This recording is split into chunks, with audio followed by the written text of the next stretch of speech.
Faro is slowing a bit, a little bit in August. It's still growing. What are the plans for the winter and summer?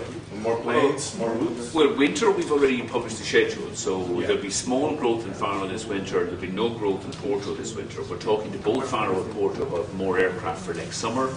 We'd like, in an ideal world, to add probably 2 aircraft to the base in Faro and 1 aircraft to the base in Porto. But it depends on the success of negotiations that are currently underway with both airports. Summertime next year? Yeah, for summer. Do you believe you can bring some more routes for Porto, like East Europe, North Africa, more routes? Yes, but I mean, in both cases we're looking at more new routes, but also increasing the frequencies on some of the existing routes that are doing very well. You know, so I think it'll be a balance of new routes and more capacity on existing routes. You had to put less frequencies to Germany.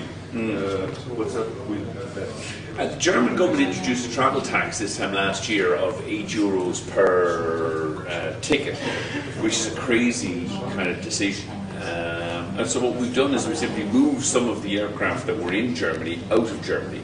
So, for example, this year in Portugal we have more growth from Italian routes, we have more growth from the UK down to, and from Ireland down to Porto and to Faro, but less from Germany. But I think the German government will in time change their minds. And I suspect that they'll, like the Dutch government have before them, they'll withdraw or reduce the travel tax. And we say if they reduce the travel tax, or preferably scrap it, we'll return to growing in Germany.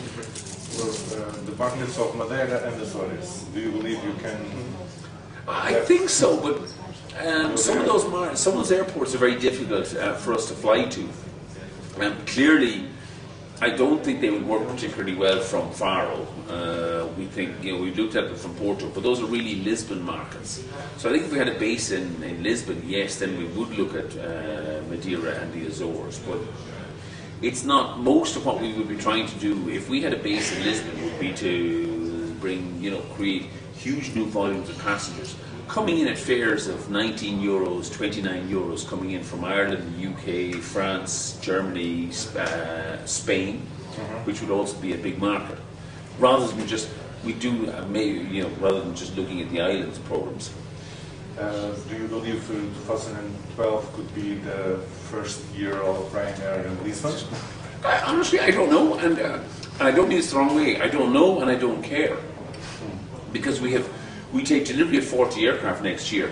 I can already allocate those aircraft to low-cost airports in Italy, Spain, Germany, the UK. I need about 60 aircraft next year to be able to come to deal with all of the offers we have from different airports. We'd certainly like to have a base in Lisbon, but I begin to suspect that really we won't get a base in Lisbon until TAP gets sold or privatised to BA and Iberia. And then maybe AENA will do a deal with us to deliver traffic growth in Lisbon. So, but you would like to travel to Lisbon without a base? For instance, could you have for now Faro, Lisbon, Porto? You could, but I don't see any point. You know, I mean, the issue is just there's an underused facility in Lisbon, that the domestic terminal. You know, it's barely used at all. We would like to open, and you know, I think it's a much more compelling offer for AENA. If we come into Lisbon and say, we'd like to open up 2 routes, 3 routes, we might get you 200,000 passengers a year. Or we come and say, look, we can open up, unlike EasyJet, we'll come and open up a base, we'll do it within 3 months, and we'll guarantee you 3 million passengers a year within 3 years. You've only got 14 million passengers. So we would underwrite, if you like, 20% traffic growth.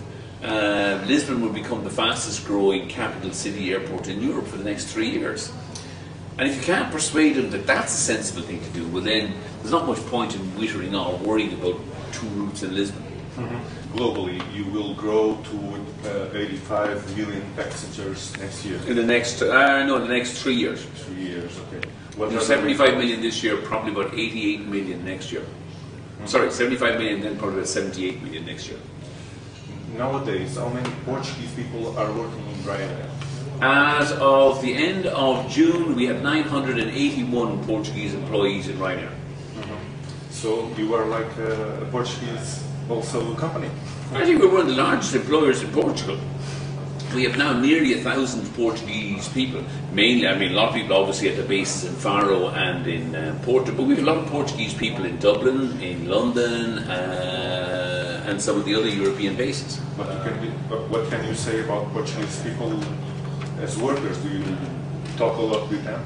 Girls are very pretty, boys not so, but you know, they're terrific. As workers.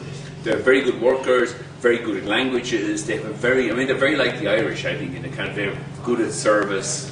They get on well with people. They interact well. You know, they interact well with people, which some other European nationalities don't. And people like the Portuguese, the same way they like the Irish.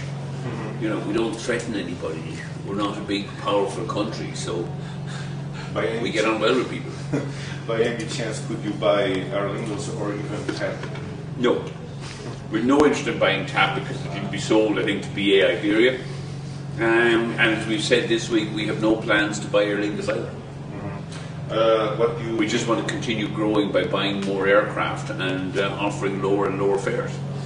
What do you think about the privatization of AENA and AENA from Spain?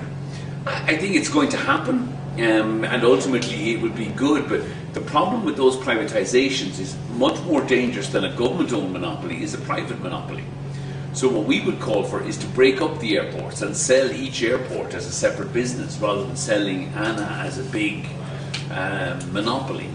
Because the more you break it up and the more competition you have, the better it would be for your tourism industry and for job creation. In the next 3 years, do you believe you can bring more bases? With the growth of bases in last month are slowing down? They're slowing down at the moment, but I mean, because we're running out of more aircraft, we take delivery of 4. It depends on whether we can allocate more aircraft to Porto and Faro next year, and it depends on whether we could reach agreement with AENA. But I don't think we will reach agreement with AENA for a base in Lisbon next year. They don't seem to want us there, so we'll have.